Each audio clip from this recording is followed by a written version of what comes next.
지구상에서 가장 높은 산 에베레스트가 1953년 5월 29일 인류 역사상 처음으로 뉴질랜드 출신의 산악인 에드먼트 힐러리에 의해서 정복되었습니다.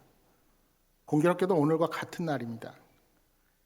에베레스트 산을 정복하고 내려온 힐러리에게 많은 기자들이 몰려들어 물었습니다. 어떻게 해서 이 산을 정복할 수 있었습니까? 이 질문에 힐러리는 네팔 출신의 셀파 텐진 노르웨이를 바라보면서 이렇게 말했습니다. 이 사람 때문에 정상을 정복할 수가 있었습니다. 내가 산을 정복하고 벼랑을 타고 내려오다가 밧줄이 끊어지면서 로프를 놓치게 되었습니다. 비상 로프마저 놓쳐버리면 나는 벼랑 끝에 추락할 것이고 그러면 모든 것이 끝나는 순간이었습니다. 그 순간 노르게이가 자신의 로프를 던져서 그것을 붙들고 같이 내려오게 되었습니다.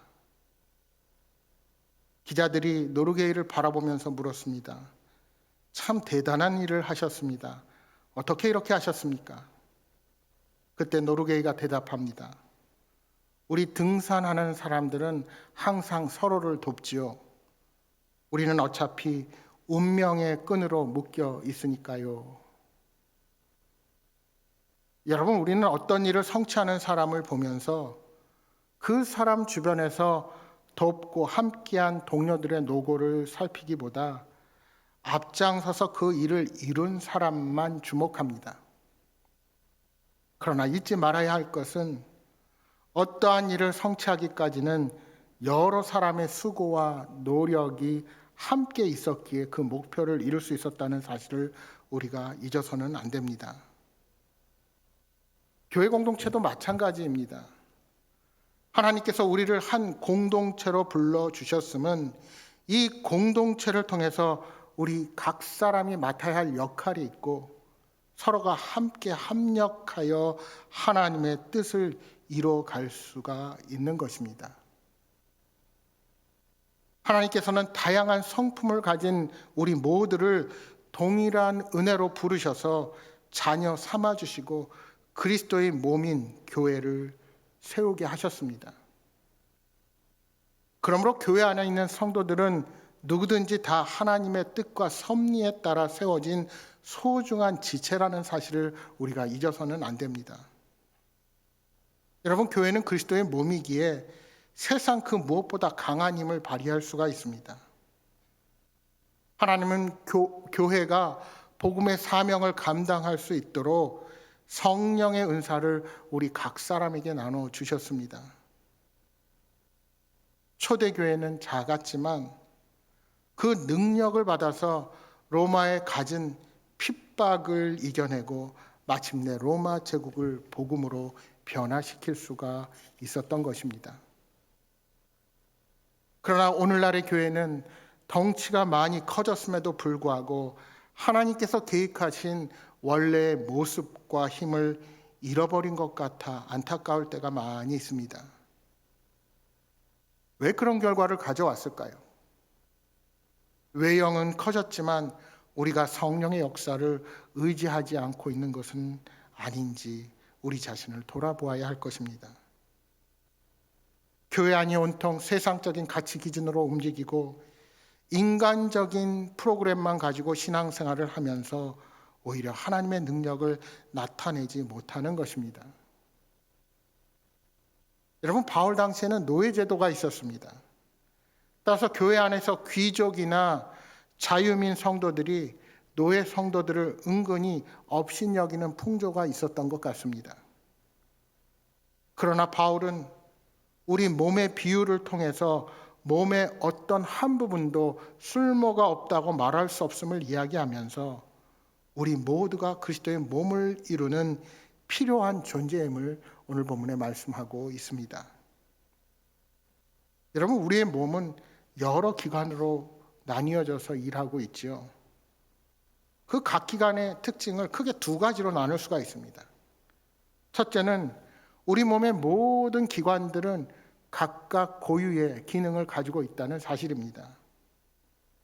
이것을 다르게 필요하면 없어서는 안 될 존재로 모든 기관들이 이루어졌다는 것입니다. 몸의 기관에는 존재 이유가 있고 그 존재에 문제가 생기게 될 때 우리의 몸은 영향을 받게 되고 심지어 장애를 얻기도 합니다. 그래서 우리의 모든 지체가 유익하며 귀합니다. 두 번째로 기억해야 할 것은 그렇게 우리 몸을 구성하는 각각의 모든 부분은 서로 의존하면서 조화를 이룬다는 사실입니다. 필립 얀시와 의사 펄 브랜드가 쓴 오묘한 육체라는 책이 있습니다. 그 책에 보시면 발뼈에 대한 아주 놀라운 얘기가 나옵니다. 우리 한쪽 발에는 26개의 뼈가 늘어서 있는데 이 숫자는 우리 한쪽 손이 갖고 있는 뼈 숫자와 맞먹는 숫자라고 합니다. 그런데 축구 선수가 축구 경기를 하는 중에 한쪽 발에 가하는 가장 극한 압력은 순간 압력이 1000톤 되는 어마어마한 압력이라는 겁니다. 선수들은 경기 중에 다른 뼈와 연계시켜서 이 26개의 뼈로 1000톤의 압력을 견뎌내는 것입니다.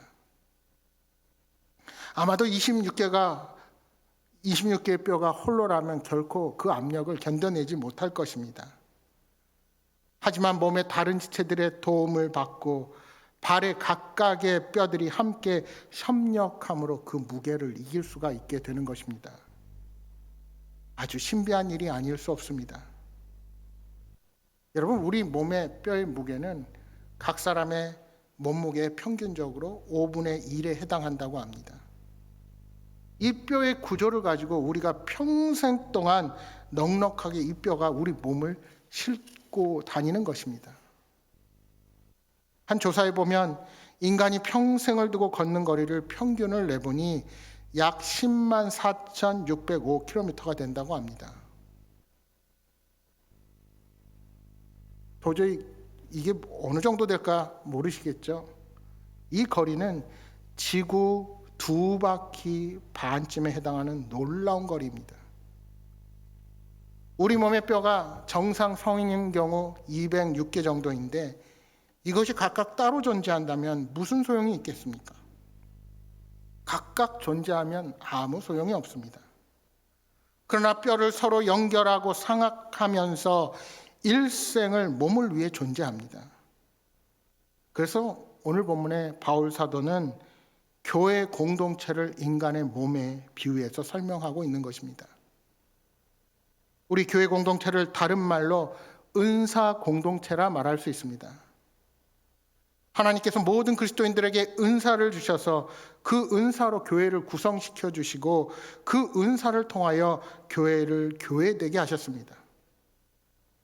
에베소서 4장 7절 8절 말씀 보시면 하나님께서 그리스도의 선물의 분량대로 우리에게 은혜를 주셨다 하고 말씀합니다. 그런데 여기서 은혜라는 말은 은사라는 말이 더 옳습니다. 여러분, 은혜, 헬라어로 카리스라는 것은 모든 사람에게 다 주어지는 그런 구원의 은혜를 말한다 할 수 있습니다. 하지만 은사, 여러분 많이 쓰는 카리스마라는 단어가 은사인데요. 이 은사는 우리 각자에게 주신 달란트, 개개인에게 특별하게 주신 선물을 은사라고 말합니다. 그러니까 은혜는 우리 모두가 감사하며 누릴 수 있는 것이지만 은사는 각자에게 하나님의 영광을 위하여 사용하라고 주신 것입니다. 그렇습니다. 하나님께서는 모든 그리스도인들 각자에게 은사를 주셨습니다. 그 은사는 어떤 것은 더 중요해 보이고 그에 비하여 중요성이 조금은 덜한 것으로 그렇게 비춰질 수 있지만 그러나 분명한 것은 그리스도인은 누구나 하나님으로부터 은사를 받은 것이 분명합니다. 여러분, 모두에게 은사가 주어졌다는 것입니다. 여러분, 이것을 우리가 깨닫는 것이 중요합니다. 하나님께서 주시는 은사가 아니고서는 우리가 하나님의 일을 바르게 그리고 기쁘게 감당할 수가 없습니다. 어떤 분은 말씀하시기를 나는 은사를 받은 적이 없다고 생각하실 수 있습니다. 그러나 이것은 잘못된 생각입니다. 그리스도인들은 누구에게나 은사가 있습니다. 예수 그리스도의 이름으로 할 수 있는 모든 것들은 은사입니다. 어떤 교회에 권사님 한 분이 계셨습니다. 그런데 이분이 주방에서 얼마나 봉사를 열심히 하시는지 교회가 모두 압니다. 어느 때는 성도님들이 개인적인 일도 이분에게 부탁합니다. 그러면 군말하지 않고 도와주십니다. 그러니까 급기야는 어느 가정에서 이분을 불러서 가정부처럼 부리기도 했답니다. 그러자 하루는 그 권사님을 사랑하시는 분이 목사님께 이런 상황을 다 말씀드렸습니다. 그래서 목사님께서 그 권사님을 만나서 말씀드렸습니다. 권사님 힘들지 않으세요? 저는 권사님이 병나실까 봐 걱정이 됩니다. 그리고 가끔은 힘드시면 거절도 하세요. 그랬더니만 그 권사님이 이렇게 말씀하시더란 겁니다. 목사님, 저는 배운 것이 많지 않아서 남을 가르칠 수도 없고 똑똑해서 무슨 일을 앞장서서 할 수는 없지만 저는 일하는 것 하나는 자신이 있고 음식 만들 때 참으로 즐겁습니다. 이 못난 제가 하나님 앞에서 이렇게라도 쓰임받을 수 있으니 영광이 아닙니까? 저는 늘 감사하고 있습니다. 그래서 이 목사님이 겉으로 말씀드리면 오히려 그 귀함이 사라질까 봐 속으로 이렇게 말씀하셨답니다. 권사님, 하늘에서 권사님의 상급이 큽니다. 여러분, 이것이 은사입니다. 사실 하나님께서 우리에게 하나님의 일을 감당하도록 하신 것을 생각해 보면 어느 때는 내게 맡겨진 것이 매우 무겁고 버겁게 느껴지고 어려운 것이 사실입니다. 그런데 가만히 생각해 보면 그렇지가 않습니다. 왜냐하면 하나님께서 우리 각자에게 일을 맡기실 때 그 일을 감당할 만한 능력과 힘도 공급해 주시기 때문입니다. 하나님은 일만 주시는 것이 아닙니다. 그것을 감당하도록 힘도 주십니다. 이것이 은사입니다. 직분이 은사여 주 안에서 여러분들이 능력을 가지고 하실 수 있는 모든 것이 은사입니다. 여러분, 내 몸 안에 있지 않는 것은 내가 아닙니다.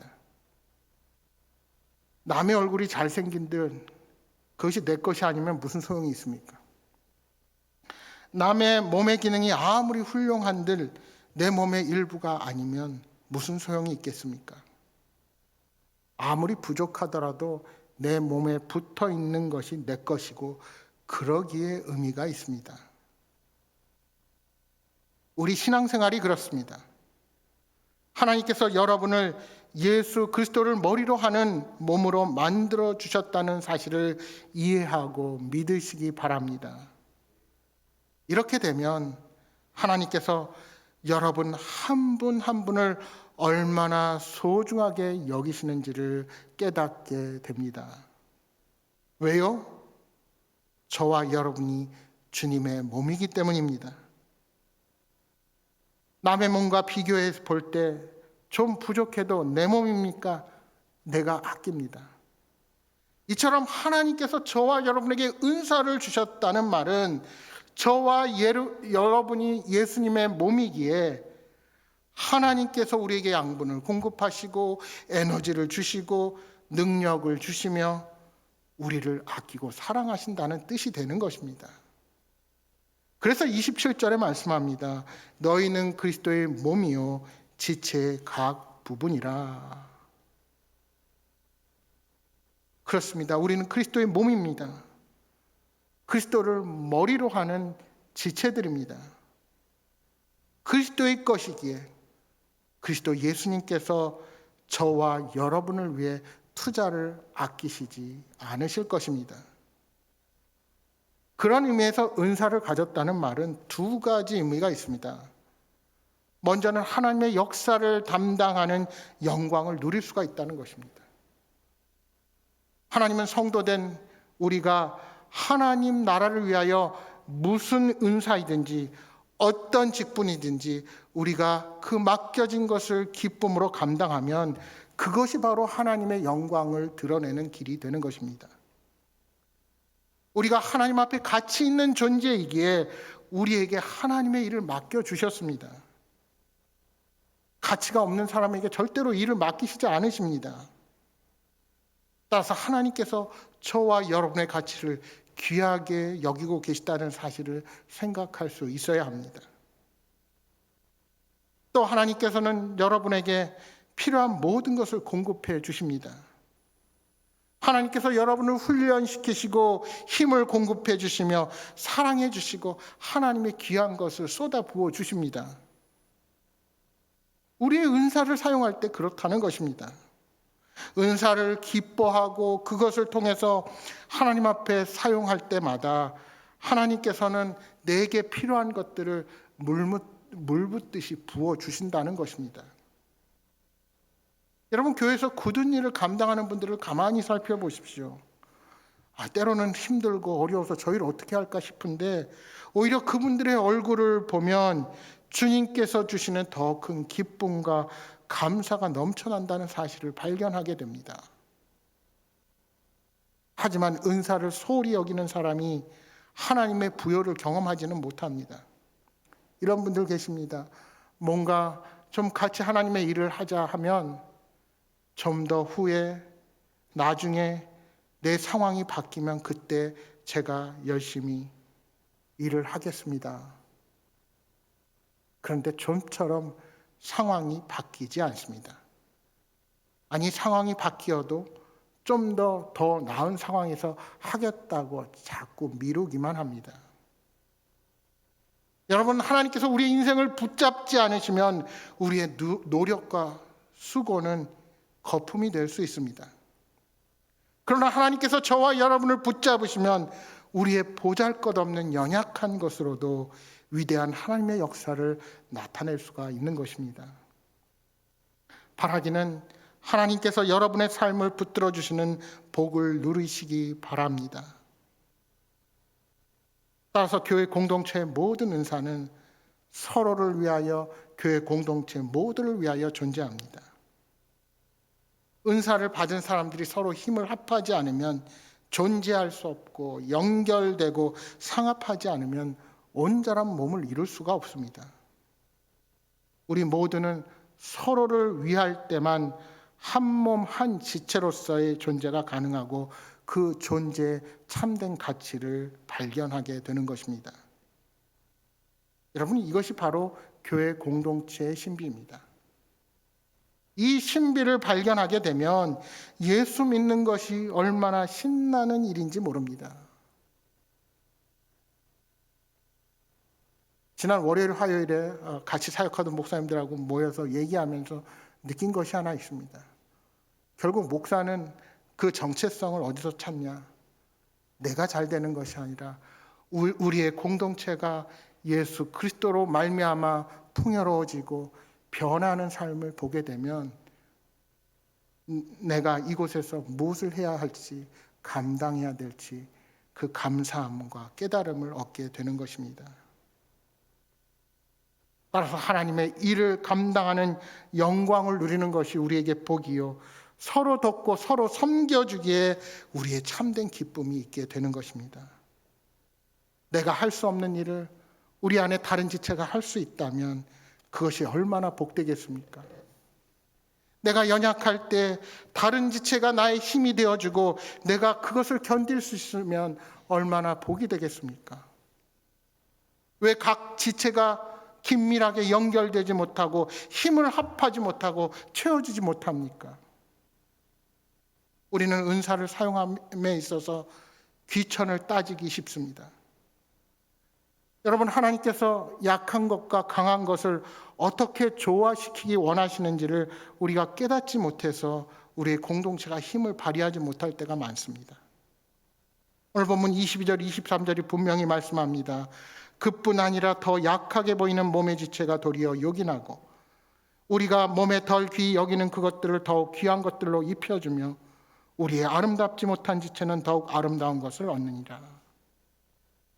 바로 이것이 신비요, 이것이 아름다움이요, 이것이 천국이요, 이것이 그리스도인들의 능력입니다.